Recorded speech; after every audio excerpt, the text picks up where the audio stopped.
Assalamu alaikum dear students. Today my same topic is about the comma. Comma is used to address people. Example given. Sir, I am obliged to you. comma हम तब इस्तेमाल करते हैं जब हम किसी से एड्रेस करते हैं, जब हम किसी से मुखातिब होते हैं. जैसे मैंने लिखा है सर, फिर comma I am obliged to you. मैं आपका मशकूर हूं, ममनून हूं. Example number second. How are you my dear. किसी प्यारे से, किसी अपने से हाल चाल पूछता है कि कैसे हो. हाउ आर यू के बाद कामा, फिर माई डियर.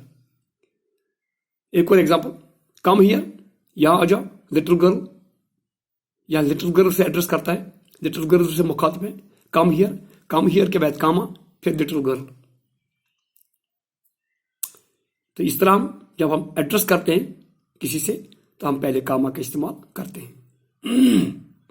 नंबर 2, जब हम कामा का इस्तेमाल करते हैं, it is used to separate an introductory adverbial clause from the main clause.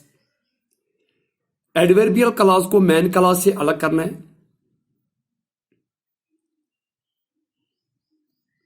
मिसाल, ये दो क्लॉज होते हैं एक सेंटेंस में, dependent and independent. When the train, example देखिए, व्हेन द ट्रेन स्टॉप्ड, ये डिपेंडेंट क्लॉज है, कोई मानी नहीं देता जब तक कि उसका दूसरा क्लॉज जो यहां लिखा है इंडिपेंडेंट क्लॉज में, कि इंडिपेंडेंट है. इंडिपेंडेंट क्लॉज वो क्लॉज होता है जो पूरा मान्य देता है, जिससे किसी पर कोई इन्हिसार नहीं होता है, जो डिपेंडेंट क्लॉज के बगैर भी अपना मानी पूरा दे सकता है. लेकिन डिपेंडेंट क्लॉज जो होता है, ये इंडिपेंडेंट क्लॉज पर इन्हिसार करता है. ये डिपेंडेंट क्लॉज जो है, ये तब तक मान्य नहीं देता जब तक कि उसका दूसरा पार्ट न पढ़ा जाए. मिसाल के तौर, व्हेन द ट्रेन स्टॉप्ड, जब ट्रेन रुक गई. We had tea and snacks, हमने चाय और स्नैक्स ली है. वी हैड या लिखा है, जैसे हम कहते हैं she is having T, it means she is drinking tea. या हम कहते हैं she is having a good time, it means she is enjoying good time. Same is the case is here. We had tea and snacks means we drink tea with snacks. Yeah, we take tea and snacks.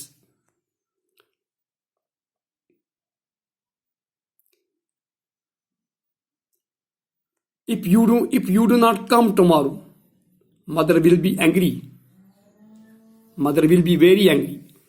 If you do not come tomorrow, ये dependent clause है.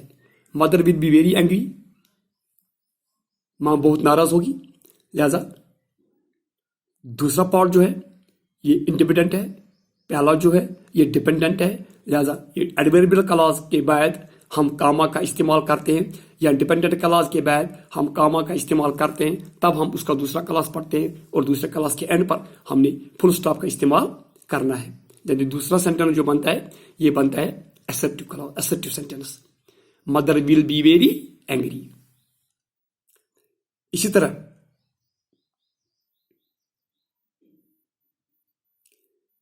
जहां हमने ये full stop, ये comma का इस्तेमाल करना है. It is used to separate units in dates, numbers and address. हम कॉमा का इस्तेमाल करते हैं, डेट को अलग करते हैं, नंबर को अलग करते हैं, एंड एड्रेस को अलग करते हैं. मिसाल के तौर आप एग्जाम्पल पर देखिए, he will come here on Friday, June 18, Friday comma June 18 comma 1987. He will come here on Friday, वो यहां आएगा, दिन होगा फ्राइडे, डेट होगी जून 18 एंड ईयर होगी 1987. जहां इस तरह का सेंटेंस आपके सामने होगा, वहां आपको डे को अलग रखना है, डेट को अलग रखना है, और ईयर को अलग कामा करना है. इस तरह date comma, Friday comma, date comma and year comma. Same example, एक और एग्जाम्पल मैं आपको देता हूं. He lives in Park Avenue comma Calcutta. Park Avenue एक अलग जगह है, कलकत्ता अलग जगह. पार्क एवेन्यू कलकत्ता में ही पड़ता है। जैसे हम कहते हैं he lives in Model Town Sopore, Model Town के बाद कामा लगाना है फिर सोपोर।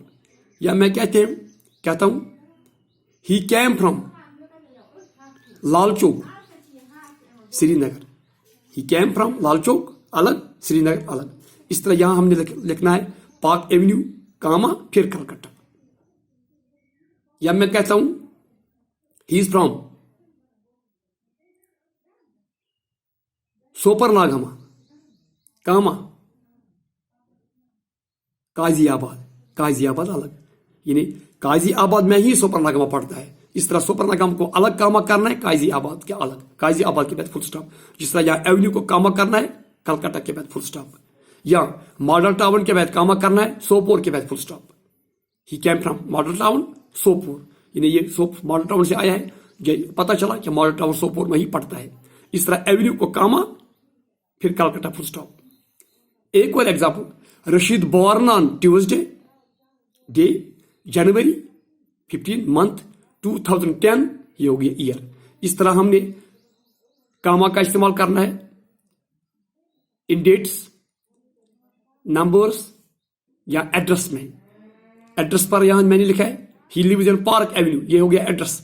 एड्रेस पर भी आपको कामा करना है, डेट्स एंड नंबर्स के हवाले से भी आपको कामा करना है।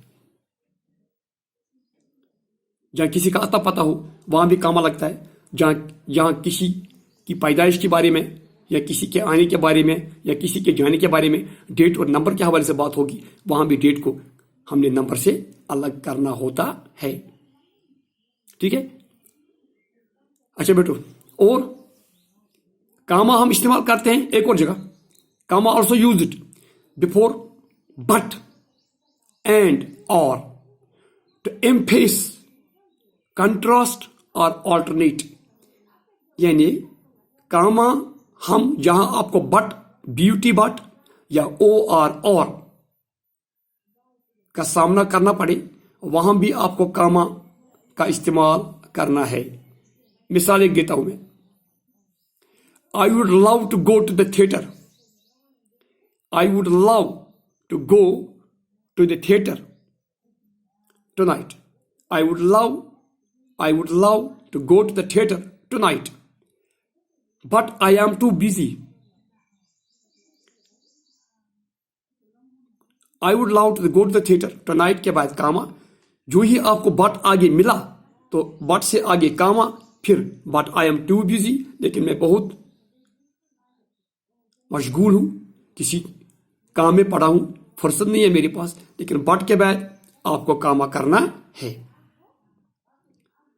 मिसाल के तौर एक और एग्जाम्पल मैं आपको देता हूं।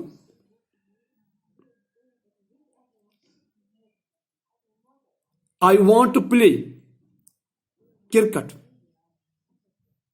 बट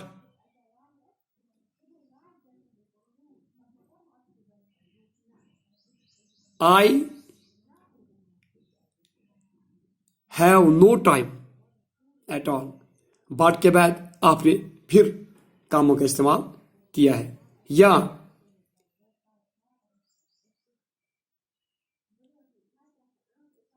अगर मैं एक और एग्जांपल देता हूं आपको,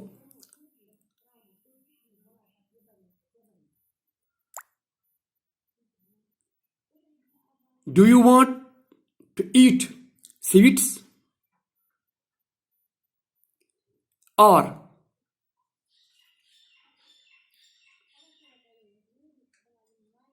banana, do you want to eat sweets or banana? अगर कामा यहां पंक्चुएशन के हवाले से बात होगी तो फिर आपको स्वीट्स के बाद कामा करना है, फिर और का आगे सेंटेंस लिखना है। आज के लिए बस इतना ही, कल इस पर फिर बात होगी, तब तक के लिए खुदा हाफिज़, अस्सलाम वालेकुम।